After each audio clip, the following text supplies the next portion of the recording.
Men had died trying to reach the desk of Raphael Moretti. The Chicago syndicate boss resided behind walls of marble and steel, nursing a 3-year-old grief that had turned his heart to iron. The rule in the Lakeshore estate was absolute. No one approaches the master study, and no one looks at his scarred right hand. But a 3-year-old girl named Nina did not understand syndicate law. She only understood that when someone had a bad hurt, you were supposed to make it better. When Raphael opened his eyes, rising from the shallow sleep of a dangerous man, he did not find a rival standing over him.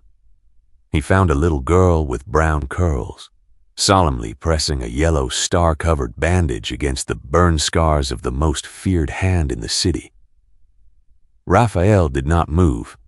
For 36 months, that hand had been a monument to his failure, burned nearly to the bone on the night he failed to pull his younger brother from a flaming vehicle. No doctor was allowed to touch it anymore. Not a single servant dared glance at it. Now tiny fingers smoothed the adhesive edges of the bright yellow plastic over the ruined flesh. Nina patted the bandage once, a gesture of absolute finality, and looked up. Her eyes were wide and dark, completely devoid of the terror that usually filled the room when adults stood before his desk. Raphael felt the muscle memory in his left arm twitch. His good hand slid blindly beneath the heavy mahogany wood, fingers brushing the cold metal of his hidden weapon. He could end the intrusion in a single breath. Reaching for the steel grip, he felt the trigger against his index finger, and then stopped. Welcome to our story today. If you are listening while resting in a quiet room or driving down a long road, please leave a comment telling us where in the world you are tuning in from. Leaving a like and subscribing helps us continue bringing you these tales. And now, let us go back to the cold morning when this impossible moment began. 72 hours earlier, a severe winter storm had buried Chicago under 2 feet of snow. The Lakeshore estate stood against the wind like a fortress of gray stone and black iron, isolated from the rest of the waking world. Inside the master study, Raphael stood by the tall window watching the ice form on the reinforced glass. The heavy oak doors were shut tight against the empty car doors of the house. He rubbed his scarred right hand against his dark wool trousers. The biting cold always made the old burns ache, a physical echo of the night his family fractured forever. Behind him, the brass handle turned, and the oak doors opened with a soft click. Carter stepped into the room. The older man had served the Moretti family for 2 decades, acting as counselor, protector, and quiet executioner. Carter wore an immaculate charcoal suit, his silver hair perfectly combed despite the early hour and the raging blizzard outside. He carried a leather folder under one arm, stepping silently across the Persian rug.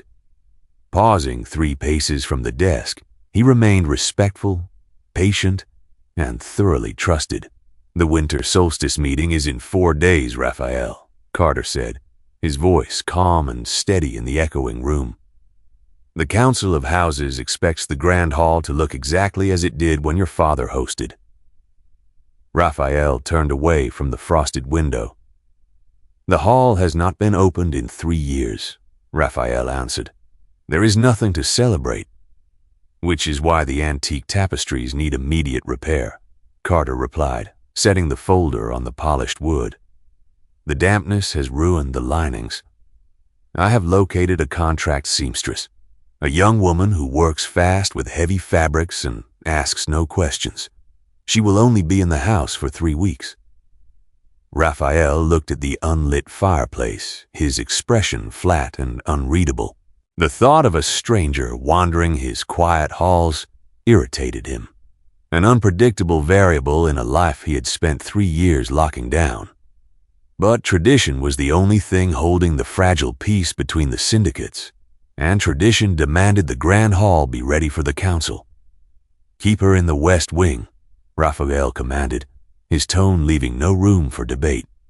"She does not cross into my corridors. The woman must never speak to my guards. If she wanders past the velvet ropes, pay her and throw her out into the snow."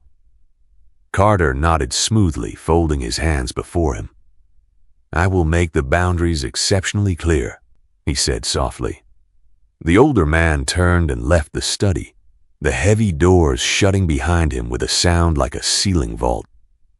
Raphael returned to the window, rubbing his ruined skin, completely unaware that the boundary he had just drawn was about to be crossed by a girl who did not yet know her alphabet. There are fortresses built to withstand armies and outlast winters, but they are almost always brought down by a single open door that no one thought to lock. 7 o'clock in the morning brought no daylight to the frozen streets of Chicago, only a relentless gray blizzard that buried the city under 2 feet of snow. Inside a freezing 4th-floor apartment, Gemma Hayes stood in her narrow kitchen holding her cracked cell phone against her ear. She listened to the dead tone hum for a long time before setting the device on the counter. Her elderly neighbor downstairs had just canceled. The apartment building's primary heating unit had failed during the night, and the older woman was leaving on a city bus for a warming shelter. Gemma leaned her head against the cold cabinet doors, closing her eyes as the reality of the freezing room pressed down on her. She turned to look into the cramped living area. Nina sat on a faded rug in her pajamas, humming a quiet, tuneless song. The 3-year-old girl was deeply focused on wrapping a bright yellow adhesive bandage around the cracked plastic leg of a toy horse. Nina patted the yellow, star-covered plastic, satisfied that the toy was now safe. She did not understand that the hazard pay from the Lakeshore estate was the only thing standing between them and the street. Gemma had exactly 4 days left to restore the heavy antique tapestries in the Grand Hall before the syndicate's winter solstice meeting. If she failed to show up today, the wealthy, dangerous men behind the iron gates would terminate her contract and withhold the final payment. She knelt beside her daughter, her hands trembling as she smoothed the messy brown curls away from Nina's forehead.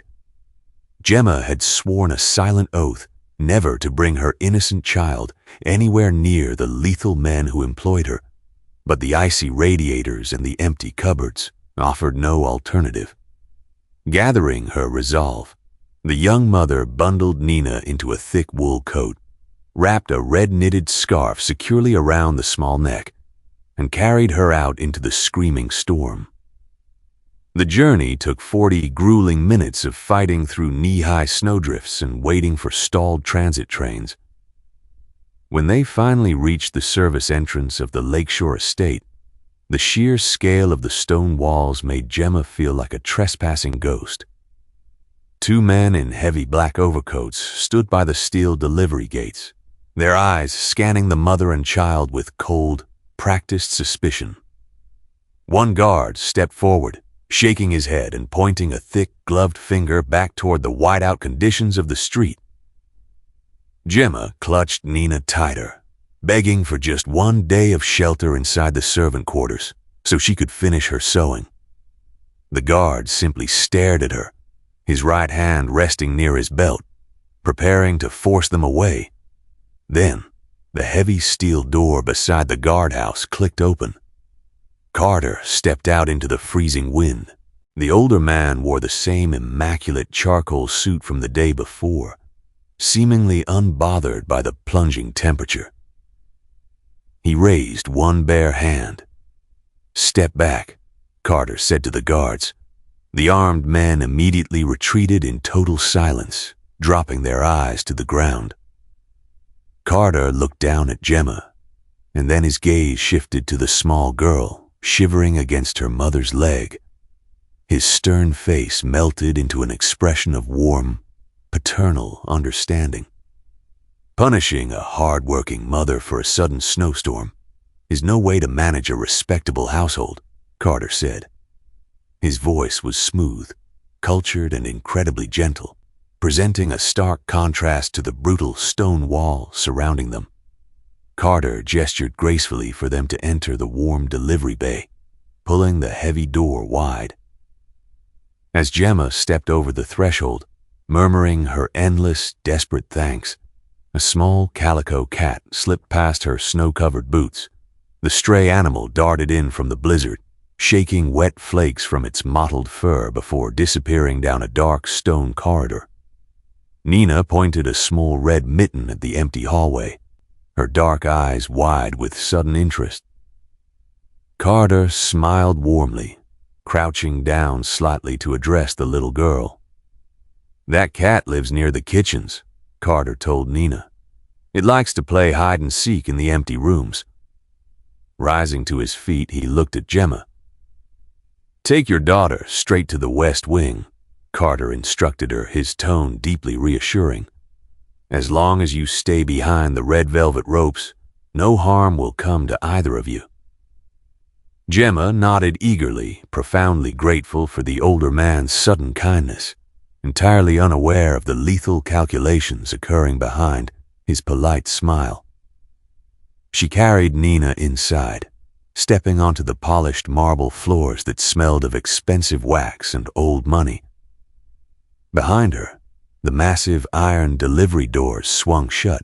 The heavy deadbolts engaged automatically with a deafening mechanical crash, locking the mother and child inside a house governed by men who killed for a living.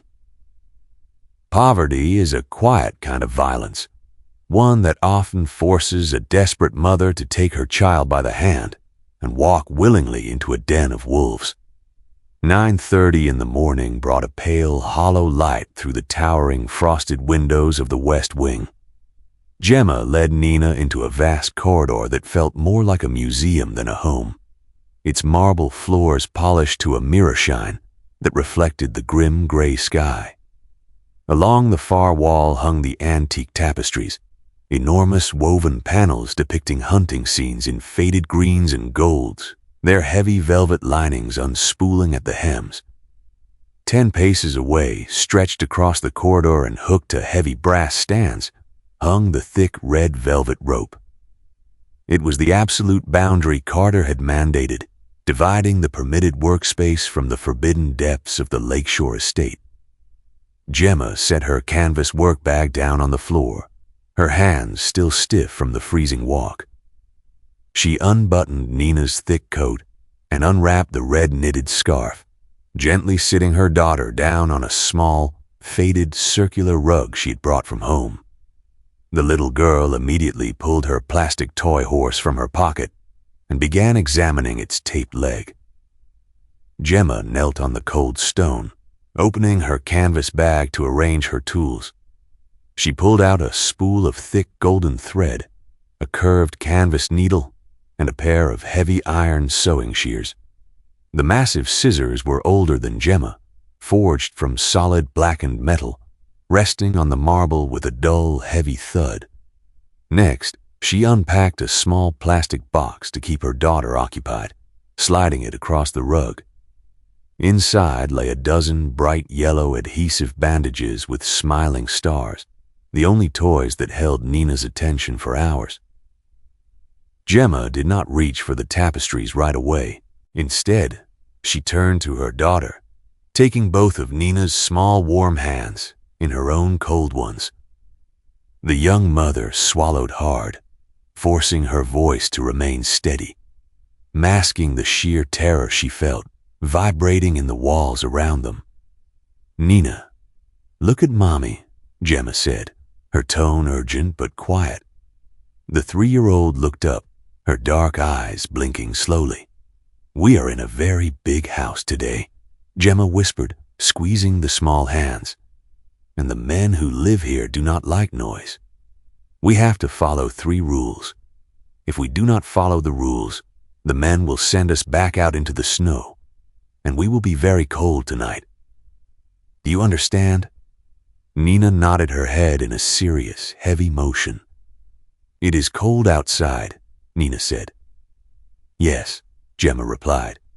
"So rule number 1, you stay right here on this round rug. You do not get up. Rule number 2, you make no sound. You play with your horse and your yellow bandages, and you stay quiet as a sleeping mouse." Gemma pointed a trembling finger toward the brass stands a few paces away. "And rule number 3, Gemma breathed, her voice dropping to an anxious whisper. "You never, ever cross that red velvet rope. Not for any reason." "Do you promise, Mommy?" Nina turned her head to look at the thick red cord. She looked back at her mother, her face set in the solemn concentration of a child repeating a universal law. "I stay on the rug," Nina declared softly. "I'm quiet. I don't cross the red rope." "Good girl," Gemma whispered, pressing a kiss to her daughter's forehead. "Mommy is right here." Gemma picked up her heavy iron shears and stepped toward the massive tapestries. She began to cut away the rotted velvet lining, the metallic snip of the blades echoing faintly against the high vaulted ceiling. For an hour, the grand corridor remained perfectly still. Nina sat on the edge of the rug, carefully peeling the backing off a yellow star-covered bandage and applying it to the floor where the marble showed a natural crack. She hummed silently in her throat, keeping her promise. Gemma worked furiously, her fingers aching as she pulled thick thread through the heavy fabric, praying only for the hours to pass so they could escape back to the safety of their freezing apartment. Then the fragile silence shattered. From the darkened hallway beyond the red velvet rope came the unmistakable sound of heavy leather boots striking the stone floor. The footsteps were not hurried, but they carried the deliberate heavy weight of a large man approaching their isolated workspace. Gemma froze, the iron shears slipping slightly in her damp grip as the heavy steps echoed louder, closing the distance toward their fragile sanctuary. We lay the heaviest burdens of survival onto the frailest shoulders, pretending a small child can keep a promise when the world is heavily designed to break it. The heavy leather boots belonged to a man carrying a tall stack of folded white linens. He walked down the intersecting hallway, never turning his head to look at the terrified mother gripping her iron shears. He passed right by the boundary of the west wing and disappeared around a stone corner. Gemma let out a long, shaky breath, wiping a line of sweat from her pale forehead. She turned back to the massive hunting tapestry, her shoulders hunching tightly as she forced the thick needle through the stiff fabric. She began to work with a frantic, desperate speed, her entire focus narrowing down to the sharp metal tip and the golden thread. On the faded circular rug, Nina sat quietly with her plastic horse and her box of yellow star-covered bandages. She liked the quiet, but the marble floor was very cold, and the ceiling was too high. Then a shadow moved near the brass stands. The small calico cat from the delivery bay trotted silently down the corridor. Its tail twitched as it stopped right at the edge of the red velvet rope. Nina watched it with wide, curious eyes. She held her breath, waiting for the cat to sit down and be good. Instead, the mottled animal ducked its head under the thick red cord and walked right into the forbidden hallway. Nina stood up. Her mother had said the rules were very important. If you crossed the red rope, the angry men would throw you out into the terrible snow. The little cat did not have a thick wool coat or a red scarf. If the men found the cat, it would freeze. Nina grabbed her plastic box of bandages, holding it tightly against her chest, and took 3 quiet steps off the rug. Her mother was facing the wall, pulling the heavy thread, completely absorbed in her frantic labor. Nina slipped beneath the red velvet cord, stepping into the dark, echoing space beyond, to bring the naughty cat back before the bad men saw it. The air on the other side of the rope felt different, heavier and smelling of wood polish and old smoke. Nina padded softly in her small shoes, following the white-tipped tail around a massive marble pillar.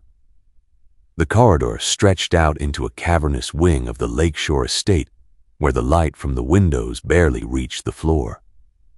She walked past rows of closed wooden doors and tall, dark paintings of stern men.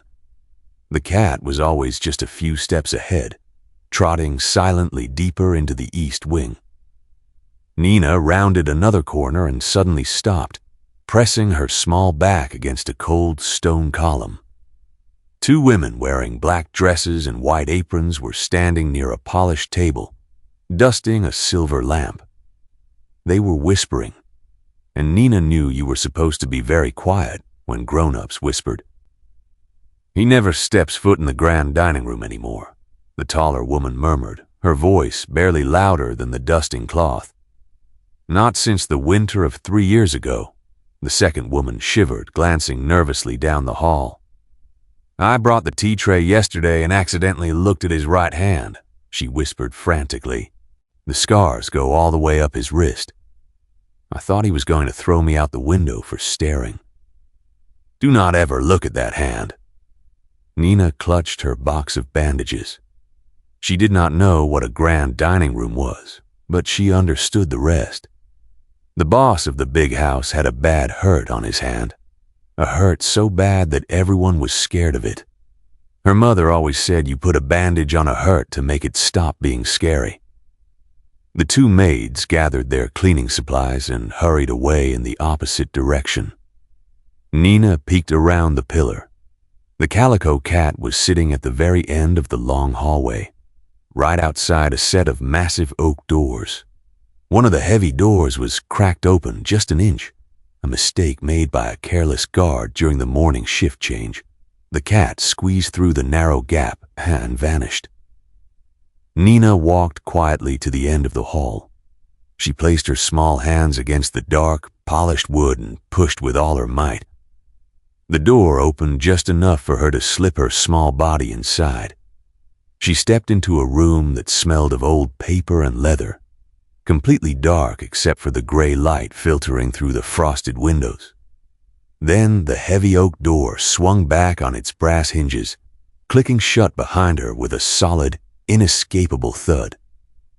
True peril rarely announces itself with a scream, but rather with the soft, oblivious footsteps of innocence, wandering blindly into rooms where even angels refuse to walk. 1:15 in the afternoon found the master study of the Lakeshore estate locked in the deep, breathless silence of a tomb. Raphael Moretti slept in the heavy leather armchair behind his sprawling mahogany desk. He slept the way hunted men sleep, shallow and alert, his breathing quiet, his muscles tense even in rest. For 3 years, his only dreams had been filled with the sound of tearing metal and roaring flames. A relentless loop of the night his family was destroyed. His right arm rested heavy on the polished surface of the wood, the dark sleeve pushed up to reveal a hand covered in terrible, twisted lines. The skin looked like melted wax, scarred and uneven all the way up to his wrist. Raphael lived in a world where he expected violence to break through his heavy oak doors at any hour. He anticipated the heavy footsteps of a rival or the frantic shouting of his security team. He absolutely did not expect to be pulled from his grim sleep by a small, clumsy pressure against his deadened skin. The Mafia boss woke to the maid's child bandaging his hand. Raphael opened his eyes, the muscle memory of his left arm reacting long before his conscious mind could process the room. His good hand slid blindly beneath the heavy mahogany desk, fingers brushing the cold steel grip of his hidden weapon. He was prepared to end an intruder in a single, violent breath. Reaching for the silver trigger, he froze completely. A 3-year-old girl in a faded wool sweater was standing right at his knee. Her small brow was furrowed in deep concentration. She was pressing a bright yellow strip of adhesive plastic against the worst of the burn scars on his lethal right hand. For 36 months, that hand had been a monument to his ultimate failure, burned nearly to the bone on the night he failed to pull his younger brother from the wreckage. No doctor was allowed to touch it anymore. Not a single trusted servant dared to even glance at it. Now tiny fingers were smoothing the sticky edges of a cheap bandage covered in smiling stars directly over the destroyed tissue. Raphael did not move a single muscle. He watched as the child patted the yellow star once, a gentle gesture of absolute finality, and then she looked up.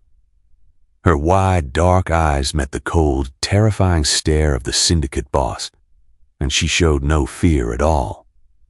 She did not know that the man sitting in the shadows commanded a private army across the city. She only saw a person who needed fixing. Raphael kept his left hand perfectly still on the weapon hidden beneath the desk. He stopped breathing, waiting for the child to scream, waiting for her to realize she was standing in the dark with a monster. She did not back away. Instead, she tilted her head, studying his rigid, unforgiving face. "My mommy says bandages make the sad go away," Nina stated in a quiet, serious voice. She pointed a small finger at the bright yellow star now stuck to his scarred knuckles. "Does your hurt make you cry?" The plain, quiet question hung in the cavernous, echoing room. No one had asked Raphael a question about his pain in 3 years. His men offered fear.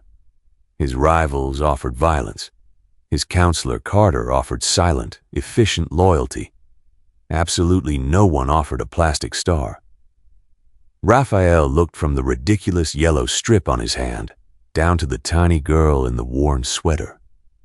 He slowly pulled his left hand away from the hidden gun, bringing it up to rest flat on the polished wood. He did not yell. He did not hit the alarm button to summon the armed guards stationed at the ends of the corridor. The sheer absurdity of the moment paralyzed him. $1 million of state-of-the-art security, heavy iron gates, and trained sentries had been entirely bypassed by a toddler carrying a toy. She was still holding his right hand, her small, warm fingers resting gently against his cold scars, waiting patiently for his answer. There are times a man braces himself to wake back up into a familiar nightmare, only to find the universe has ambushed him with a ridiculous, impossible light. Gemma tied off the thick golden thread on the heavy tapestry, her shoulders aching deeply from the continuous labor. She set the blackened iron shears onto the marble floor and turned around with a tired, hopeful smile, expecting to see her daughter playing quietly on the faded rug. The circular rug was completely empty. Only the plastic horse lay abandoned on the stone, its broken leg wrapped securely in yellow tape. The small plastic box of bandages was gone. Gemma felt her chest tighten into a hard, suffocating knot. She spun around, her eyes darting desperately across the vast corridor. She whispered her daughter's name, breaking the absolute rule of silence she had laid down just an hour ago. No answer came back from the freezing shadows. She ran to the heavy brass stands. The red velvet rope was still hooked in place, but the air beneath it felt disturbed. The corridor beyond stretched into the forbidden east wing, dark and utterly unwelcoming. Gemma did not hesitate for a single second. She dove under the thick red cord, leaving her safety and her livelihood behind. She sprinted down the cavernous halls, her worn boots sliding on the polished marble, passing the stern oil portraits of dead men she did not recognize. Her panicked whispers turned into frantic, breathless gasps as she checked behind cold stone pillars and heavy wooden side tables. The scent of expensive wax and stale cigar smoke filled her lungs. Then she saw the massive oak door cracked open at the very end of the hall. She approached it with the sheer, blind momentum of a terrified animal. She pushed the heavy wood aside and stumbled into the master study. The air inside the room was heavy and dark, lit only by the gray winter light. Sitting behind a vast mahogany desk was a man whose presence filled the space like a physical weight. Gemma had never seen the master of the lakeshore estate before, but the terrifying stillness of his posture told her exactly who he was. Standing directly beside his chair, entirely unharmed, was Nina. Gemma did not think. She threw herself across the room, collapsing onto her knees on the thick Persian rug right in front of the syndicate boss. She did not beg for her own life, nor did she offer dramatic promises. She simply grabbed the heavy fabric of Raphael's dark trousers with trembling hands, her breath coming in jagged, terrified gasps as she placed her body entirely between the massive man and her little girl. "She is only 3, Gemma choked out, her voice barely a whisper, completely shattered by pure maternal terror. "She does not understand the rules. Punish me." Nina turned around, holding the small plastic box tightly against her chest. "Mommy, he had a bad hurt," Nina reported with plain innocence. "I put a star on it." Gemma looked up, terrified to raise her eyes. She saw the man's right hand resting flat on the desk. The skin was a horrific map of old, twisted burns. Stuck perfectly in the center of the ruined flesh was a bright yellow bandage covered in smiling stars. Raphael Moretti looked at the weeping woman kneeling on his floor. His dark, cold eyes shifted to the small girl, and then back down to his scarred hand. He did not yell. He did not press the button to summon the armed guards. "Get up," Raphael said. His voice was low and rough, like heavy stones dragging across a dry riverbed, completely unaccustomed to offering comfort. Gemma remained frozen on the rug, paralyzed by the sheer terror of his command. Raphael leaned slightly forward, taking great care not to move his right hand and disturb the cheap plastic star. "Your daughter is an excellent doctor," Raphael said quietly. "Nothing here will harm her. You have my word. Both of you may stay."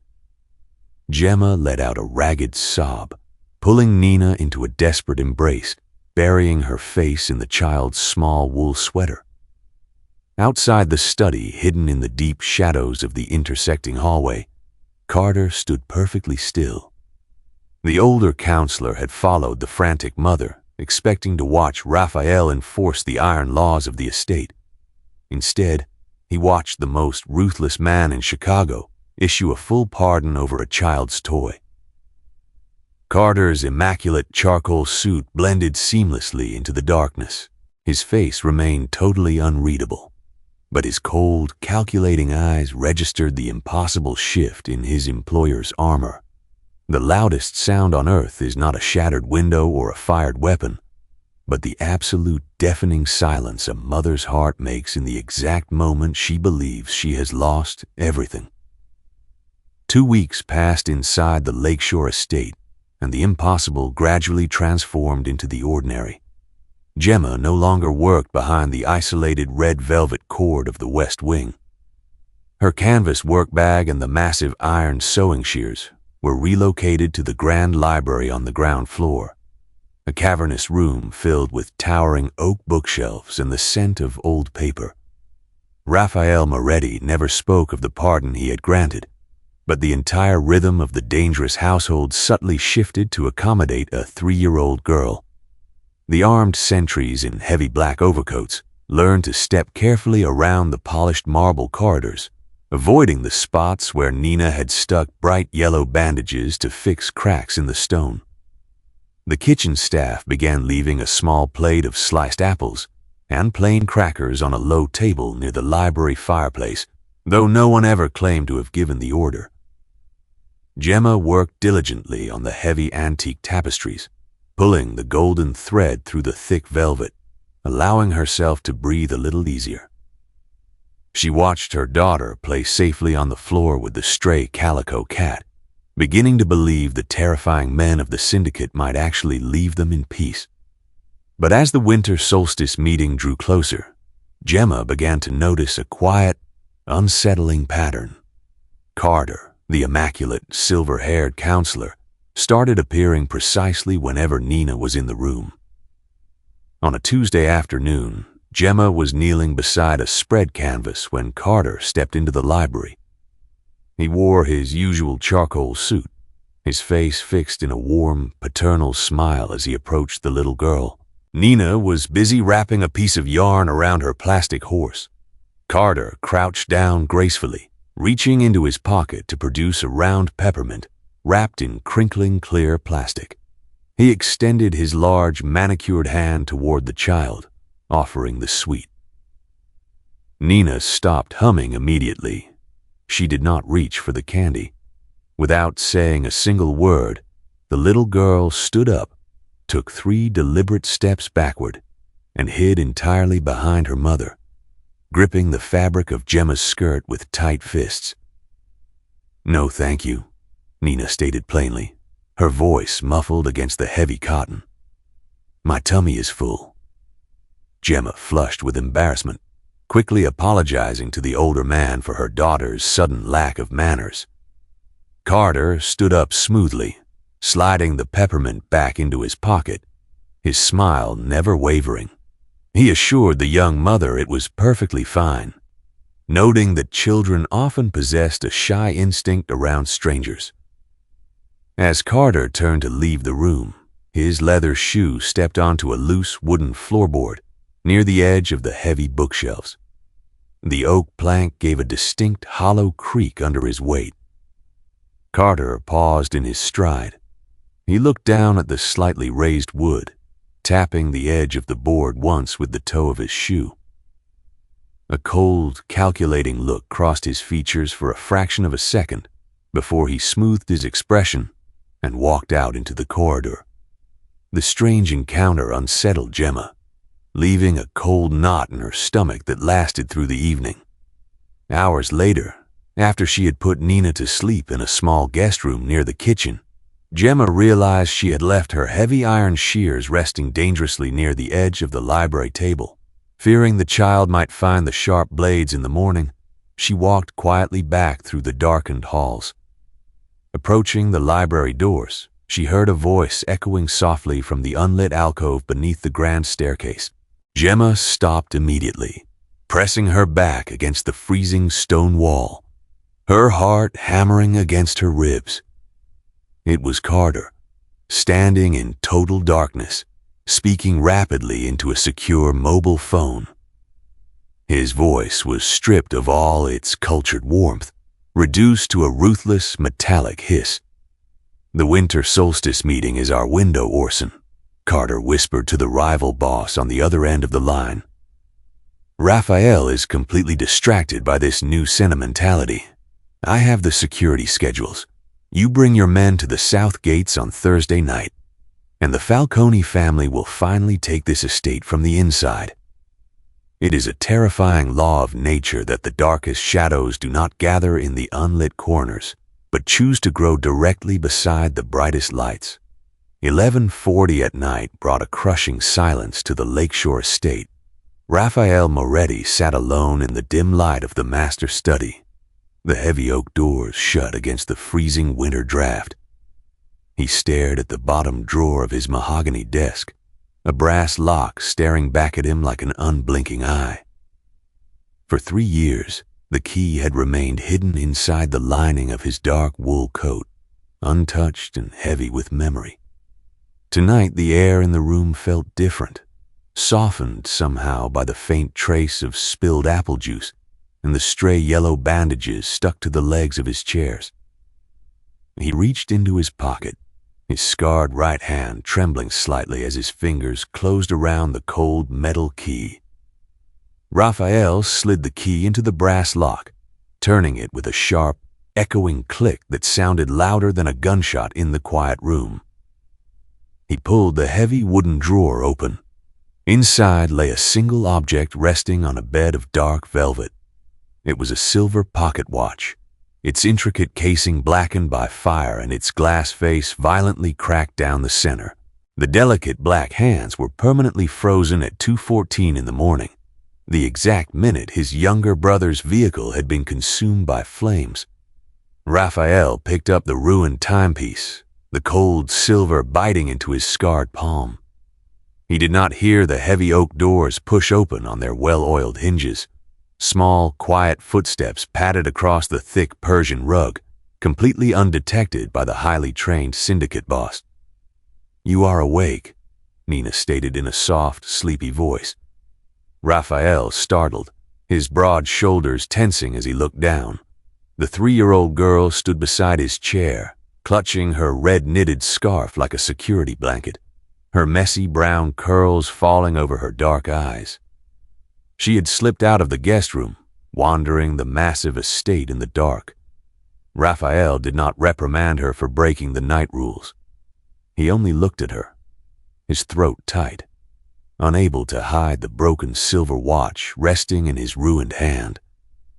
Nina stepped closer, her small chin resting near the edge of the mahogany desk as she inspected the object.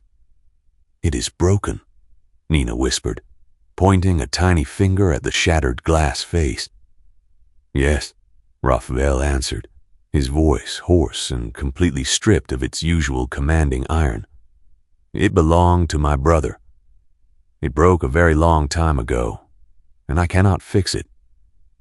The little girl nodded slowly, understanding the gravity of broken things. She reached into the pocket of her pajamas and pulled out a single yellow adhesive bandage covered in smiling plastic stars. Without asking for permission, Nina peeled the paper, backing away with practiced focus. She reached up and pressed the bright yellow strip directly over the cracked glass of the silver pocket watch. "Now it will not hurt anymore," Nina declared gently, patting the bandage to make sure it stayed flat. Raphael looked at the ridiculous, bright piece of plastic covering the monument of his greatest failure. A strange, terrifying pressure built inside his chest, rising upward through his throat and burning the back of his eyes. He closed his lids, and the first tear slipped down his weathered face. For 36 months, the Mafia boss had ordered executions, survived ambushes, and built a fortress of absolute terror without shedding a single tear. Now he sat in the dark and wept silently over a child's toy bandage. Nina did not ask why he was crying. She simply stepped forward and leaned her small, warm head against his dark wool trousers, standing perfectly still while the dangerous man fractured into pieces. Then, 3 sharp, urgent knocks hammered against the heavy oak doors. Raphael opened his eyes, hastily wiping the wetness from his face as he slipped the silver watch into his pocket. "Enter," Raphael commanded, his voice immediately hardening back into weapons-grade steel. Felix pushed into the study, the young, fiercely loyal guard breathing heavily, his dark eyes wide with alarm. "Boss," Felix said quickly, ignoring the toddler standing by the desk, "we have a massive problem.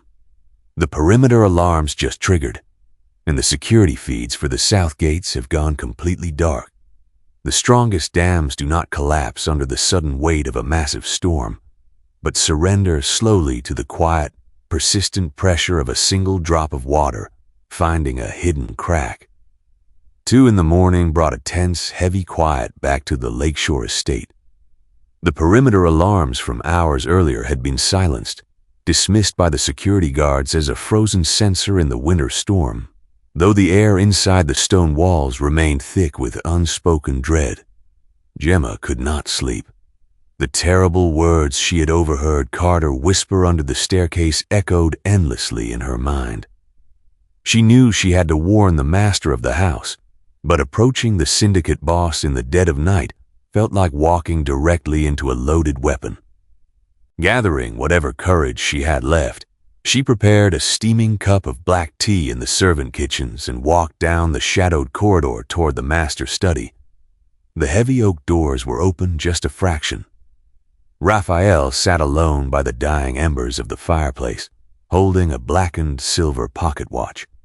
Gemma pushed the door gently, the brass hinges completely silent. "I brought you something warm," Gemma whispered, stepping cautiously into the firelight. Raphael did not reach for his hidden weapon. He looked up, his dark eyes exhausted and hollow.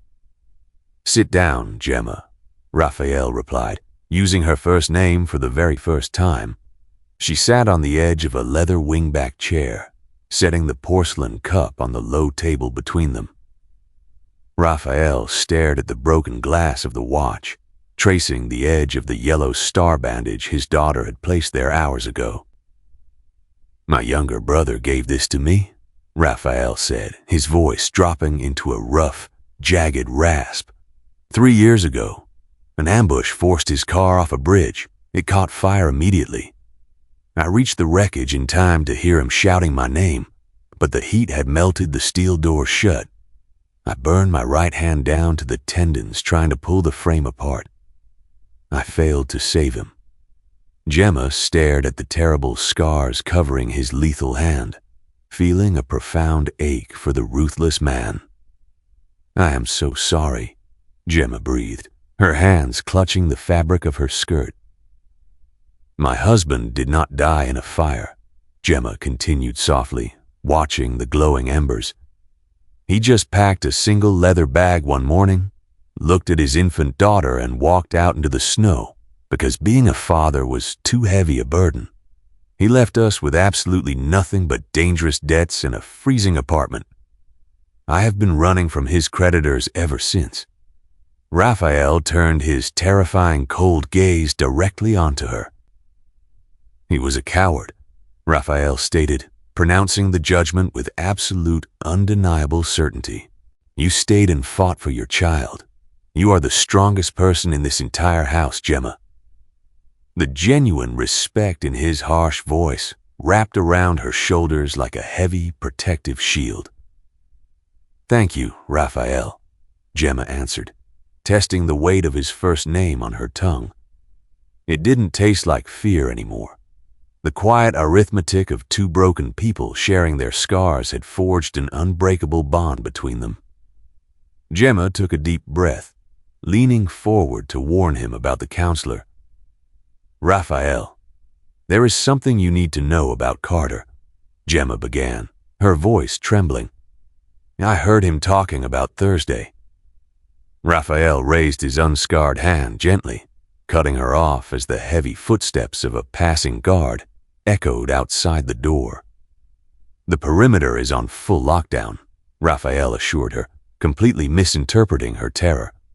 "Whatever is happening outside these walls will not reach you. You and Nina are safe here."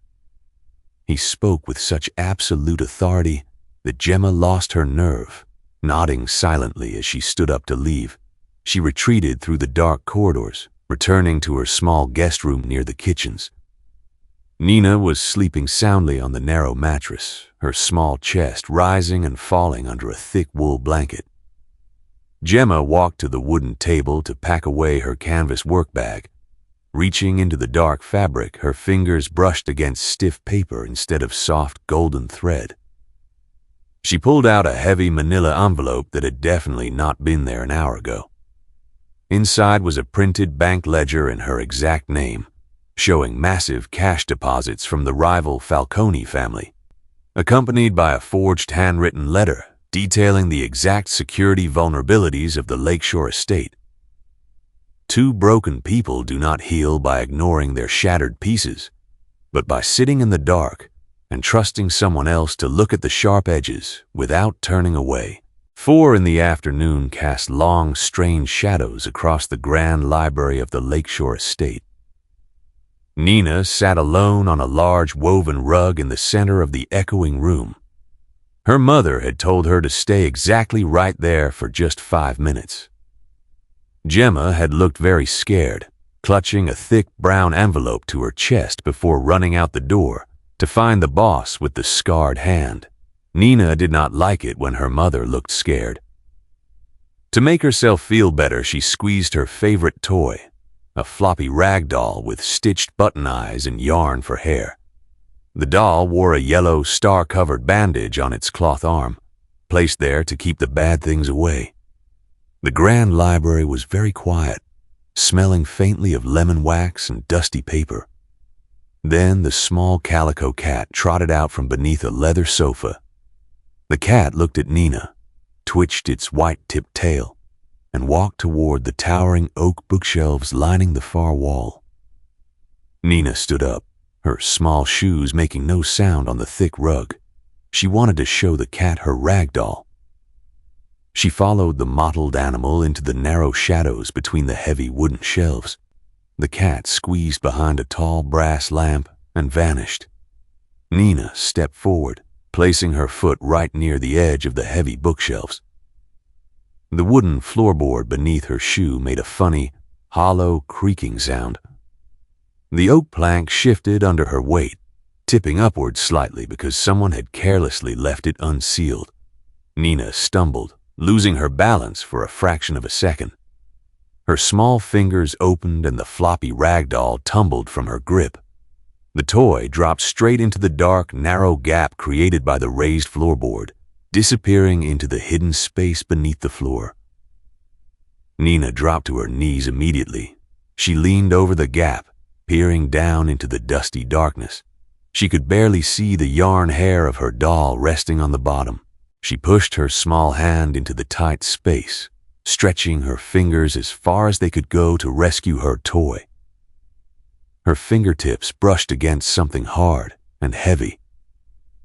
It did not feel like soft cotton cloth. It felt like smooth, cold leather. Nina gripped the heavy object and pulled with both hands, struggling against the tight edges of the floorboard. She finally yanked the item free, falling backward onto the marble floor. It was a small, thick black book, tightly bound in dark leather.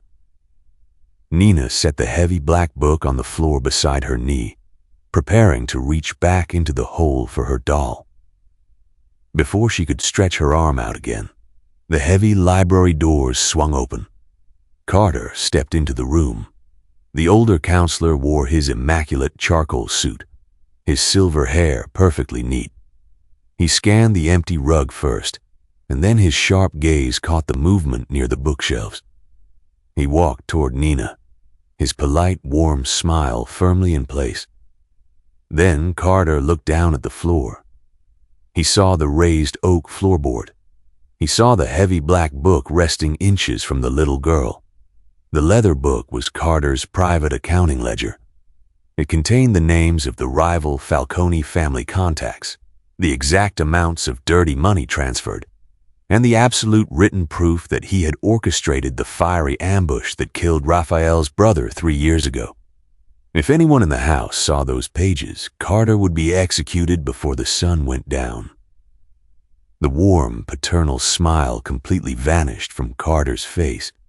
His expression turned instantly into a blank, terrifying mask of cold stone. Nina looked up at the tall man. The child's internal alarm system, pure and entirely instinctual, triggered at once. She remembered the peppermint he had offered her and the bad feeling that came with it. She did not know what the black book was, but she knew the man standing above her was incredibly dangerous.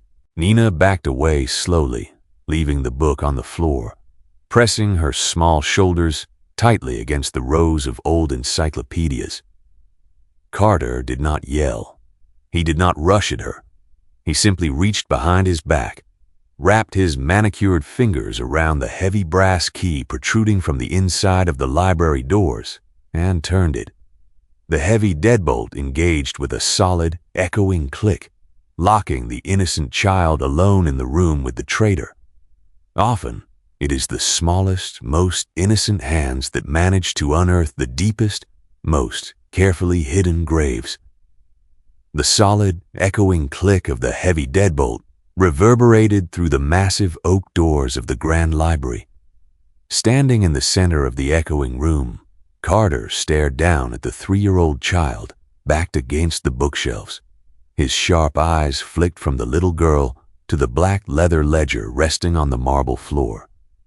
In exactly 2 hours, the Falcone family would strike the south gates, a violent distraction meant to allow an assassination squad to breach the estate and end Raphael Moretti's reign. The entire coup hinged on absolute secrecy. If the child cried out, or if the mother returned and found the ledger, A decade of careful planning would be destroyed in seconds. Carter slid a suppressed silver pistol from the inside pocket of his immaculate charcoal suit, his face completely devoid of emotion. Nina did not understand the weapon, but her small body trembled violently.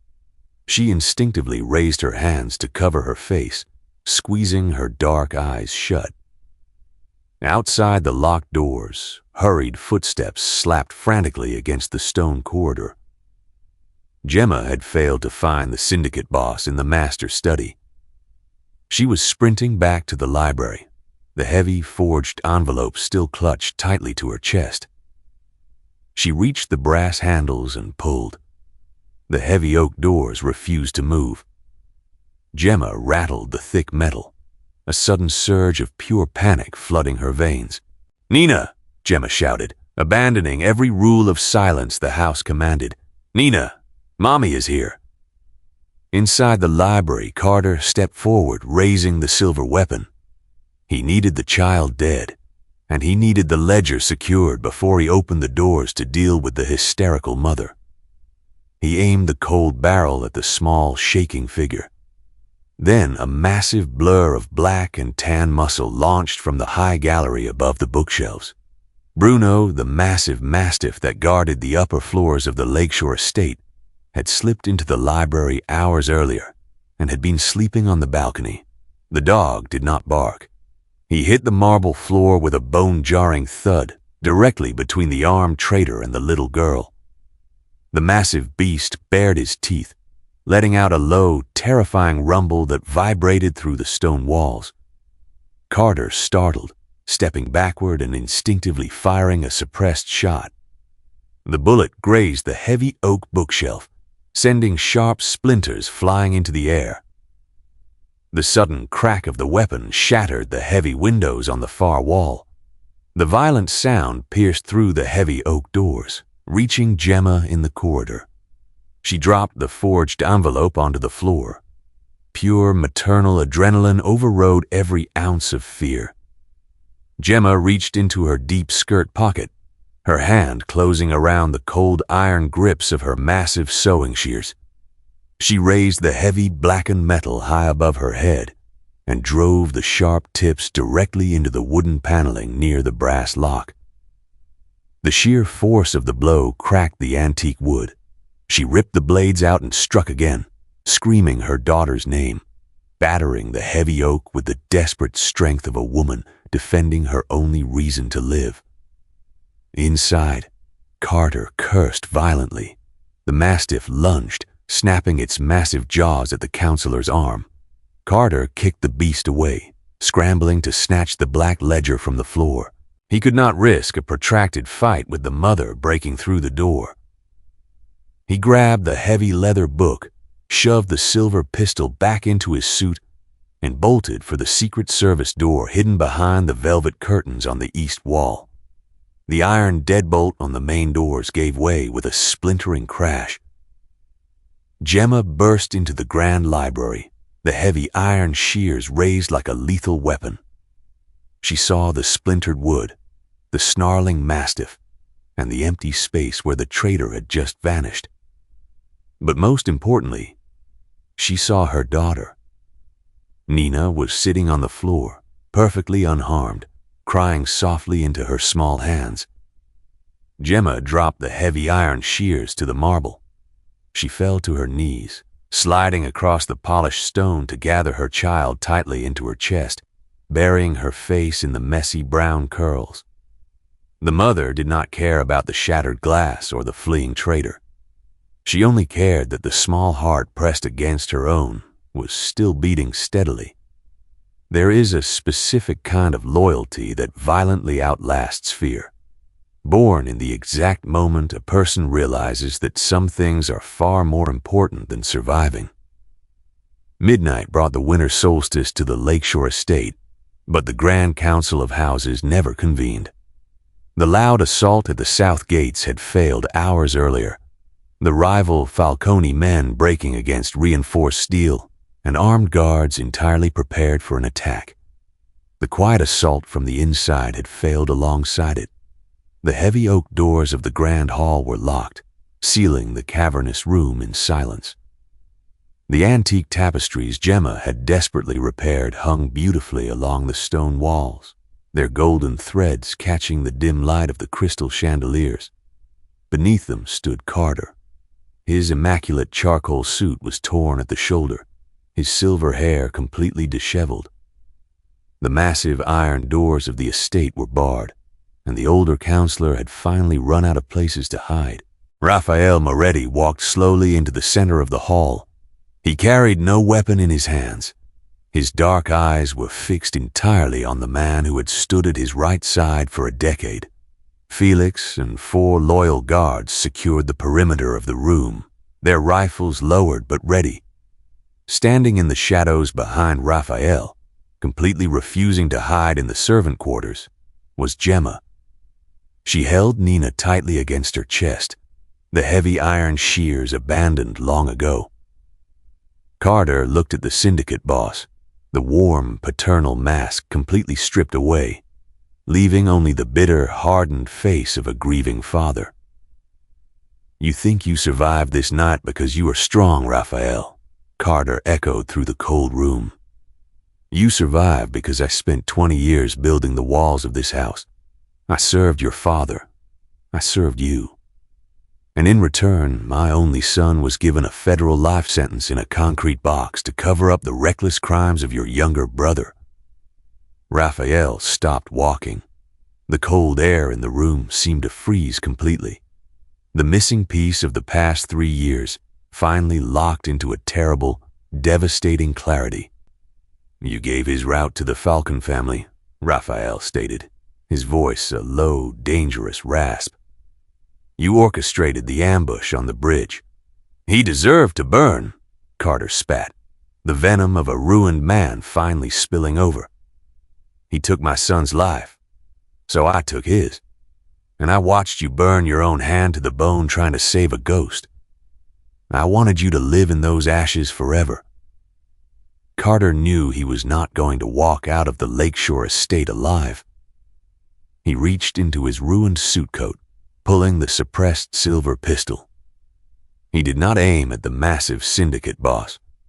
Driven by a spite that outlasted reason, he aimed the barrel directly into the shadows behind Raphael, pointing it straight at the terrified mother and the small child who had ruined his perfect coup. Raphael did not hesitate for a fraction of a second. He stepped directly into the line of fire, placing his broad chest entirely between the silver weapon and the fragile new world he had found. He didn't draw a gun. He simply became a human shield, offering his own life to protect theirs. A single deafening shot cracked through the grand hall. Raphael did not fall. Felix stood 10 paces away, his weapon smoking in the cold air. Carter staggered backward, the heavy silver pistol slipping from his fingers. He dropped heavily onto the polished marble, the black leather ledger sliding out of his coat, stopping near the edge of the stone. The long, silent war was finally over. Silence poured back into the cavernous room. Raphael stood perfectly still, letting the adrenaline drain from his blood. He turned around, stepping away from the violence and walking slowly toward the shadows. Gemma was trembling violently, her breathing ragged, but she stood tall. She did not run away from the dangerous man. She lowered her arms, setting her daughter gently onto the cold stone floor. Nina walked forward on unsteady 3-year-old legs. She did not look at the fallen man across the room. She looked up at Raphael. The bright yellow star bandage had been lost somewhere in the chaos of the long night, leaving his terrible burn scars fully exposed. Nina reached out and wrapped both of her small, warm hands directly around his ruined fingers. Raphael did not pull away. He sank slowly to his knees, dropping to the child's level, closing his eyes as a profound, overwhelming peace finally settled over his iron heart. He looked up at Gemma, and the young mother nodded once, a silent vow of loyalty that outclassed any spoken oath. The ghosts of the winter house receded into the dark, leaving the living to stand together. There are families born purely from shared blood, and then there are families forged entirely in the fires that miraculously failed to burn them. Rafael Moretti spent 3 years turning the Lakeshore estate into a frozen fortress, punishing his scarred hand for the burning car that took his brother. Carter let his grief over an imprisoned son curdle into poisonous treason. Both men were trapped by ghosts they refused to release. But salvation did not arrive with a syndicate council. It arrived wearing a faded wool sweater, holding a yellow bandage covered in smiling stars. Nina did not see a ruthless mafia boss. She simply saw a hurt that needed fixing. Gemma, abandoned by a coward, used her heavy iron shears not just to mend tapestries, but to batter down the oak doors trapping her child. They remind us that true healing never happens in isolation. We cannot lock away our broken pieces like a shattered silver watch in a dark drawer. We heal only when we allow someone innocent to touch the scars we thought were too terrifying to be seen. Has an unexpected act of innocent care from a child ever pulled you out of a dark season in your life? Please share your story in the comments. If this journey at the Lakeshore Estate moved you, please leave a like, share this video, and subscribe to our channel. And as always, let us know where in the world you are listening from tonight. Join us next time for the story of a ruthless getaway driver who finds a forgotten duffel bag in his trunk, only to hear a tiny, frightened voice whispering from inside the canvas.